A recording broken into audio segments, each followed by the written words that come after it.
At the running back position, the Jets are hoping it's back to the future for Breece Hall in 2025. A pair of second-year backs will battle it out for carries, and there's possibly one last roster spot up for grabs. We're breaking down Jets running backs today on Locked On Jets.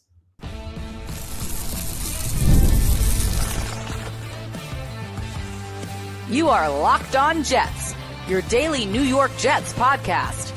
Part of the Locked On Podcast Network, your team every day. Welcome. This is the Locked On Jets podcast, part of the Locked On Podcast Network, your team every day. It is Tuesday, May 13th, 2025, and I'm your host, John B. from GanggreenNation.com. Thanking you so much for making the show your first listener, first watch every day. A big shout out to you every day, as this is a daily podcast covering the New York Jets with new episodes each day through the week, Monday through Friday. Well, we're getting ready for the NFL schedule release. The show is tomorrow night on NFL Network, where the league will announce the bulk of its schedule. We will find out one Jets game today on Good Morning Football. The Jets game in London will be announced, date, time, and opponent.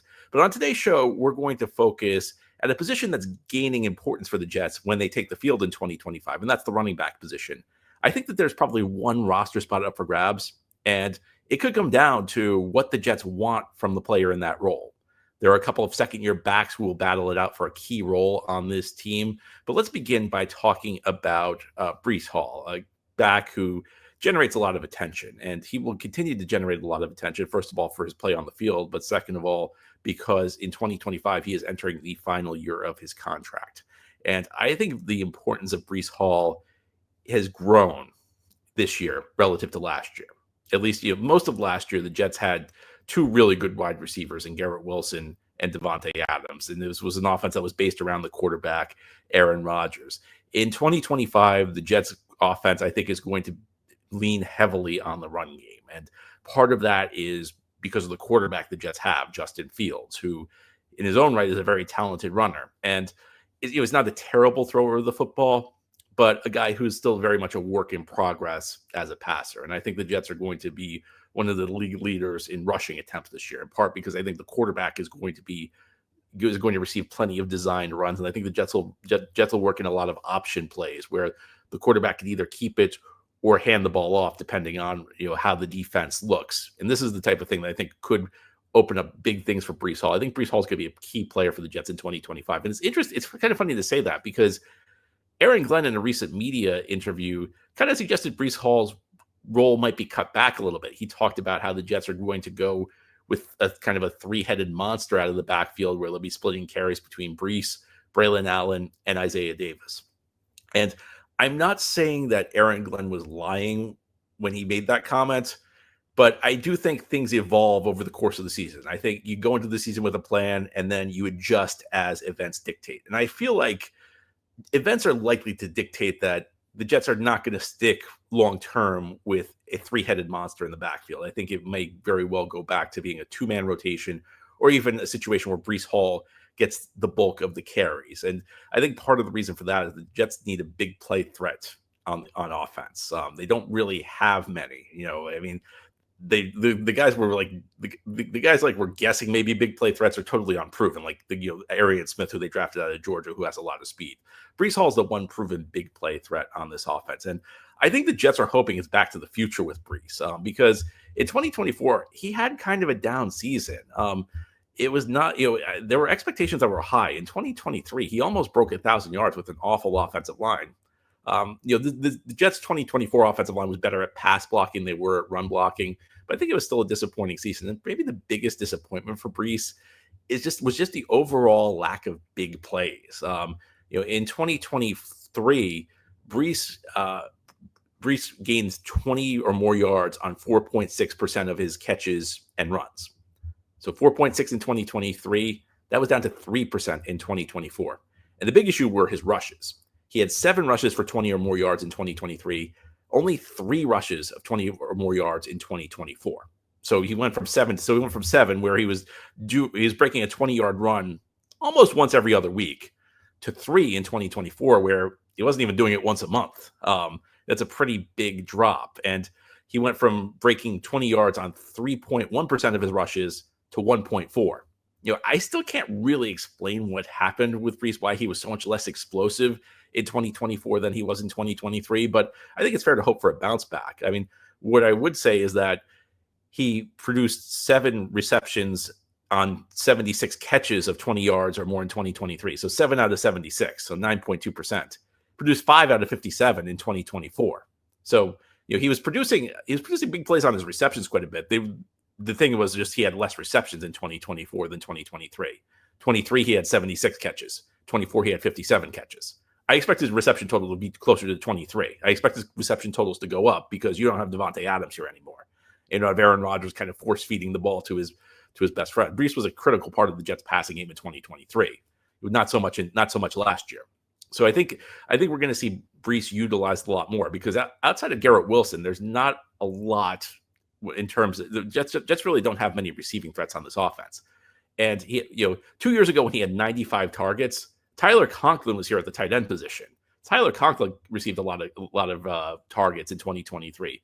Jets don't really have a tight end who's going to be a target machine the way Conklin was on the current roster. I mean, I know they drafted Mason Taylor in the second round, but he's a second round rookie. I think we got to keep expectations in check. So I'm expecting Breece to be a critical part of the passing game.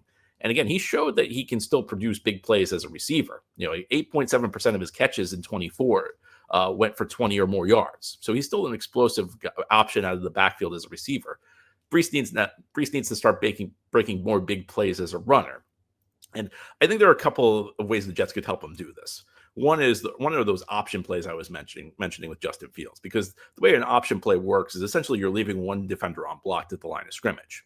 And Fields is essentially reading that defender. That he can either hand the ball off to Breece or he can keep it himself. And whether he hands it off to Breece or not is determined on what the defender does. The defender crashes on Breece, Fields pulls it and runs it himself. The defender stays outside because he thinks Fields is going to pull the ball. He just hands it to Breece and Breece runs.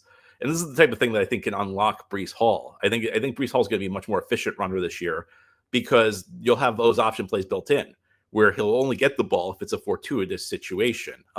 Another thing I think the Jets really should look into with Breece Hall is designing more gap runs for him. So there are really like two styles of runs in the NFL. I guess there's actually a third called duo, but two main styles of runs in the NFL are gap runs and zone runs. And it's difficult to go too in detail on this, but generally speaking, on zone runs, the back is picking the hole he runs through. The back kind of has to read the defense and hit the gap at the right time. You can't be too impatient and you can't be too patient. You just need to hit the hole at the right time. And gap runs, generally speaking, the ball is going to a designed hole. You're trying to open up a hole at a specific spot in the line, and the back just charges through that hole. I think Breece would benefit from a heavier diet of gap runs because I just don't think he's a great guy at reading blocks. I've heard people talk about he's a patient runner, but the more I watch him, the more maybe he's a little too patient. He doesn't take holes when they open. And I think that's just more a sign that he's not a great block reader. And that means you run more gap runs where the hole is defined for you and you just hit it. And that's the type of thing that, you kind of have to build a scheme to a player's strengths. And that's something I'm looking at for Tanner Engstrand. If we're looking to maximize Breece Hall, I think you use him a lot in the receiving game. I think you utilize him with Fields on the option plays because then you have two explosive runners who could get the ball on any play. And I think you run more gap plays where Breece doesn't need to make decisions, where Breece just gets the ball and cuts down the field, because that's where you want to get Breece Hall downhill with the head of steam, because he's so fast that if he hits a hole and there's an opening, he could go a long way. And he could have a season that's closer to 2023 than 2024. Now, here on the Locked On Jets podcast, there are a couple of second-year backs who will be behind Breece Hall. And Aaron Glenn mentioned that the Jets are going with a three-headed rotation out of the backfield, and I believe that for the start of the season. But I think as the season progresses, they'll probably slim that down a bit. Who gets more carries, Braylon Allen or Isaiah Davis? These guys were both drafted in 2024. There might be only enough carries for one of them. Let's talk about that as we continue here on this Tuesday edition of Locked On Jets. Today's episode of Locked On Jets is brought to you by FanDuel. The NBA playoffs are in full swing, and every night delivers highlight-worthy performances, major momentum shifts, and can't-miss moments. Whether it's a game-winning shot or a breakout player, there's never been a better time to get in on the action.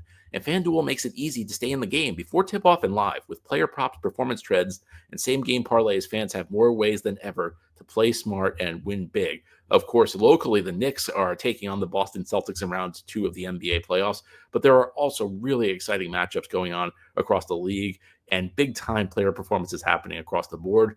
You want to make some money off those big-time player performances, so that's why you got to go to FanDuel. Are you new to FanDuel? It's the perfect time to sign up. Head to FanDuel.com and place your first $5 bet. If it wins, you'll get $200 in bonus bets. Make every moment more with FanDuel, official sports betting partner of the NBA. Again, make every moment more with FanDuel, the official sports betting partner of the National Basketball Association. Thank you so much for making Locked On Jets your first listen or first watch every day, and a big shout out to you everydayers. This is a daily podcast covering the New York Jets with new episodes each day through the week, Monday through Friday. Today we're focused on the Jets running back position. Running back is generally viewed as one of the lowest impact positions in the NFL, but I think it's a bigger deal for the Jets than it is for your typical NFL team, because it's really the only skill group where the Jets look good on paper heading into the season. Garrett Wilson's a great receiver, but Jets really don't have a whole lot behind him. And then the tight end position, is really up in the air. You have a rookie in Mason Taylor and then Jeremy Ruckert, who really hasn't shown a whole lot in his 3 years in the NFL. So I think the Jets are really going to lean on their running backs. And also I think there's going to be an offense that's based on the rushing attack with Justin Fields at the quarterback position. Now, Aaron Glenn, the Jets head coach, has suggested that Jets are going to have kind of a timeshare situation with 3 running backs seeing a lot of carries. And I think that that's going to be true at the start of the season. It makes sense. I think you always want your top guys to be fresher heading to the home stretch of the season. So if you limit their carries early on, that means less hits, less miles on the odometer. There's a logic behind it. But I think the deeper you get into the season, the more you start to lean on your core guys. I think as long as everybody stays healthy, Breece Hall is going to be the core guy, and I would imagine that his carry load will increase the deeper we get into the season. The question is, of the other 2 backs, who becomes Breece Hall's top understudy? And I think the competition for that comes down to 2 guys, and they're both players the Jets drafted on day 3 of the 2024 draft. There's Braylon Allen and there's Isaiah Davis. Allen was drafted in the 4th round out of Wisconsin. Davis was drafted in the 5th round out of South Dakota State. And the 2 of them kind of had opposite 2024 seasons. Allen started really hot and then faded, and Davis really wasn't a factor early on, but the deeper we got into the season, the more playing time he got and the more he succeeded. They're both backs who kind of run hard. Allen's obviously a bigger back. Allen's one of the biggest backs in the NFL, but Davis is also 220. Davis is also a hard charging back with he was very big. He's tough to bring down. So Allen had a great first month. In fact, it was to the point where Breece Hall was struggling the first month. Allen was playing so well that a lot of us, myself included, were saying, Allen should have gotten the bulk of the carries. The first month, Allen averaged 4.8 yards per carry, 27 rushes on 130 yards. After the first 4 games, though, Allen only had 204 yards on 65 carries. That's a 3.1 average. So he went from 4.8 in his first 4 games to 3.1 yards the rest of the way. And it's not like this was one bad game dragging down his average. After the first 4 weeks of the season, Braylon Allen only had 1 game where he averaged 4 yards or more per carry. So, it kind of flew under the radar. And sometimes first impressions matter a lot. Braylon Allen got off to a hot start, and I think that stuck in people's minds, especially when Breece Hall got off to a really slow start. But Braylon Allen was one of the least effective backs in the league the last 13 weeks of the season.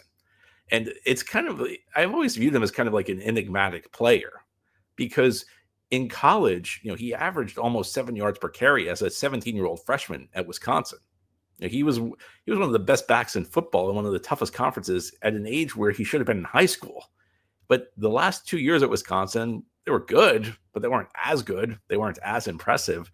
And, there were, people brought up reasons for it. People talked about they moved to a spread offense his last year there, but really it's not that's not really not a very compelling answer. You can run the ball effectively out of a spread offense.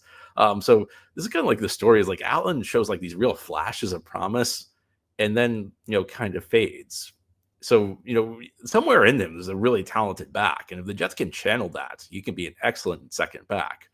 But Isaiah Davis is also an intriguing player. He was a small school prospect, very productive player at South Dakota State. And when the team drafts a smaller school prospect, I think one thing needs to be clear on the film. He needs to look like he's the best player on the field by a mile, because succeeding at a small school, you're not really facing NFL competition. So playing well against that competition doesn't necessarily mean a whole lot in its own right. The question is, are you so much better on the competition than the competition that you look like you belong on a different field? I think like through much of Isaiah Davis's college career, the answer to that was yes. Now, like with Breece Hall, I think that the number 2 back, whoever it is going to have to play a role in the passing game. If you're not going to get production out of wide receiver, and look, Garrett Wilson's probably going to be in the top 5 of targets among receivers this year, because the Jets are going to have to force feed him the ball. But after him, the receiving group is just not very good. And it's not just that it's not very good, it's that there's not a lot of promise in the receiving group either. I mean, you've got veterans like Alan Lazard, you got veterans like Josh Reynolds, Tyler Johnson. I mean, these are guys who just really don't have a lot of upside. And you're kind of like just going after that. The young guys you have are wild cards like Malachi Corley and Arian Smith, and maybe to a lesser extent Xavier Gibson. It's really tough to see who's going to break through at the wide receiver position for the Jets, which means you're going to have to lean more on pass catchers at the other positions. And again, tight end's a spot where you're kind of trying to break a rookie in. Now, hopefully by the end of the year, Mason Taylor can become at least partially a solution in the receiving game. But Jets are probably going to, I wouldn't be surprised if the Jets led the league in passing and targets for running backs in the passing game, because they don't have anywhere else to go. And the good thing is that both Allen and Davis have flashed ability as receivers. Allen wasn't used a ton at Wisconsin, but he's shown soft hands. He's got good hands. And most running backs aren't running like these super detailed route trees. It's really just a question, can you secure the catch out of the backfield? Allen can do it, and so can Davis. So I actually kind of view the first 6 weeks or so of the season as an unofficial audition. I think, again, the Jets maybe will keep Breece Hall on the pitch count. Whether that's the direct plan or not, I think that the deeper you get into the season, the more you lean on your core guys.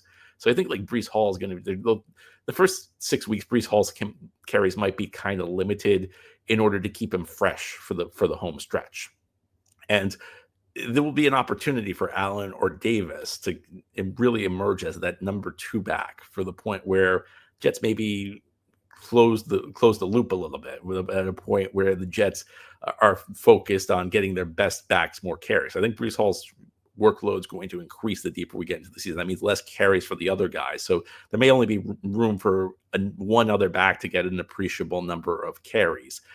So that it very well could be decided between Allen and Isaiah Davis. And, it's difficult to say, because, Allen's flashed a lot of high-end ability, but he's been inconsistent. And Davis looked really impressive near the end of last season, but that was a limited stretch. So both guys have an opportunity. And the other aspect of this is that both guys start with a fresh slate, because with a new coaching staff, there are no preconceived ideas, or any preconceived ideas at least can be easily changed based on the performance on the field.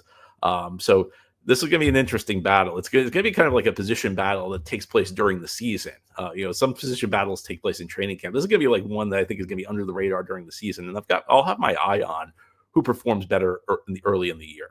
That had on the Locked On Jets podcast. I think that there's one more roster spot that's open at the running back position. And I think it's going to come down to what the Jets value. Do they value special teams, or do they want explosion on offense? And there's one candidate for each area. We'll dive into detail on that as we continue here on this Tuesday edition of Locked On Jets.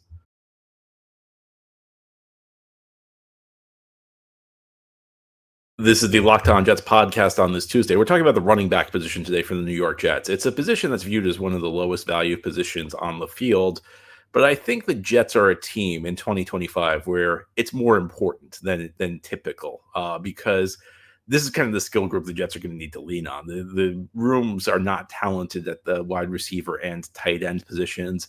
So for the Jets to produce on offense, they're going to need the running backs to carry a bigger percentage of the load than is typical in the NFL. Let's talk about the last running back roster spot. Now, I think generally speaking, we can guess the Jets are going to carry 4 running backs. And I think 3 of those spots are filled: Breece Hall, Braylon Allen, and Isaiah Davis. Now, Normally, I would say with a new coaching staff, recent day 3 picks are not guaranteed spots. But Aaron Glenn did make the comment that he liked 3 of the backs. He thinks there's going to be a 3-headed timeshare out of the backfield, at least in the early part of the season. Again, I'm a little skeptical it's going to last, but the fact that the head coach has already called out, has already said we have 3 quality backs, I think that kind of speaks volumes about the roster status of Braylon Allen and Isaiah Davis. So if we assume the Jets are going to keep 4 running backs, and I think that's typical, typically you keep 4 guys, that leaves one spot left. And who this spot goes to very well may be decided by what the Jets want out of that 4th running back. The question really is, do they want somebody who has a decent shot of helping in case of injuries at the position, or are they more focused on special teams? And there's arguments to be made either way. If the Jets are looking for someone who could potentially help if there's injuries, they signed an undrafted free agent, Donovan Edwards, out of Michigan. Now, a year or two ago, Edwards probably would have been drafted. Edwards, I'm not saying he had the exact same college trajectory as Braylon Allen, but he was more impressive early in his college career than he was later in his college career. And I don't think he's got Breece Hall level talent, but a lot of the things I would say about Breece Hall, I think also apply to Donovan Edwards. Donovan Edwards has shown a knack for explosive plays.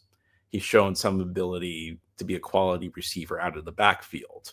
And in fact, to the point where there are some analysts who wonder who wondered heading into the draft, whether the team that got him should think about converting him to wide receiver.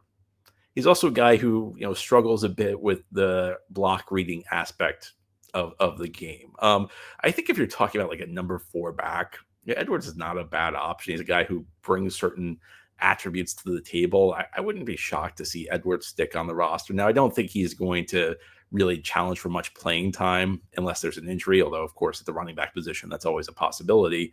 And, every season you see it happen where some team suffers injuries at the running back position. There's some unheralded guy who steps up and plays decently. I think if we're talking about a Jets offense that's challenged to make big plays, there's an argument to be made for keeping a player like Edwards around, because Edwards, had made big plays at a fairly high propensity during his college career at Michigan. I think the other contender, and this could come down to this could also be determined by what happens in training camp, but there is a contender who listed as a running back who might end up being the Jets return guy, and that's Kene Nwangwu, who had a great game last year against Seattle. And maybe I was at that game, and maybe this is making too big of an impact on me. But I was at that Seattle game where he ran a kickoff back for a touchdown and then made a couple big plays on special teams coverage. Now, Nwangwu is not necessarily guaranteed the return guy spot. In fact, I think when we talk about who ends up being the primary returner for the Jets, it's probably going to be decided in the preseason. And the exhibition games don't have a ton of utility in today's NFL. I think that there's an argument to be made that we don't need 3 preseason games. We were at 4 exhibition games for a while, and they brought it down to 3 back in 2021 and added the 17th regular season game. I'm not even sure we really need 3. I mean, we may be fine with just 2 or even 1 based on the way teams use them to prepare for the season. But one area where these exhibition games actually are helpful are determining who your return guy is going to be. Because if you ever go to like a training camp practice, the Jets open training camp practice to the public every year. They don't really practice return. I mean, the only aspect of returning they practice is catching the ball. They don't really have a drill where a return guy actually has to make moves in the open field. I mean, if there are coverage guys on the returns, they're giving a very half-hearted effort in those. So you can't really get a sense of who the capable return guys are at the training camp practices. You really do need the exhibition games for that. So Nwangwu, is probably going to be in the mix to be the Jets' primary return guy. And maybe that's just based on that one game he had against Seattle last year. But this is the Jets team, the Jets front office that has shown some proclivity to valuing special teams play. They brought Irv Charles back, drafted Arian Smith in the 4th round, I think mainly for his skills as a receiver, but also a guy who was a talented coverage special teamer in college. And then signed Jamarcus Weston out of Florida, whose really primary role in college or they just tried to move around. They played him at receiver, they played him at safety, they played him at defensive end. They kept trying to find a spot for him. And imagine a guy who's an athlete, good enough athlete, that his college coaches try and say, let's try receiver, let's try safety, let's try defensive end. I mean, there aren't many guys with the skills and the physical attributes to at least like get an opportunity at all those positions. But Weston really was signed, I think, to be a coverage guy on special teams because he was excellent at that in college. So that could be something in Nwangwu's favor. Of course, with Edwards' speed, though, it's not inconceivable that he could be part of the return game as well. I think if Edwards flashes as a return guy, he comes close to locking down a roster spot when you add what he potentially could add as a receiver and what he could potentially add as a big play rusher. It may not be a complete back, but somebody who might be able to help the Jets in a couple of different ways. And, when we're talking about the last roster spot at this position, that's probably what you're looking for. That's all for today's episode. This has been the Locked On Jets podcast, part of the Locked On Podcast Network. Your team every day is our motto. As always, if you enjoy the show, hit the subscribe button where you're watching or listening so that you'll never miss an episode. If you enjoy the show and are listening on a podcast source, give it a 5-star review. And if you're watching on YouTube and enjoy the show, give this episode a big thumbs up. It helps us out, helps other Jets fans find the podcast. Enjoy your Tuesday, everybody. Tomorrow, it's my favorite time of year. We're going to talk about schedule release day. I love it. It's not overhyped at all. We'll talk about it then. Can't wait.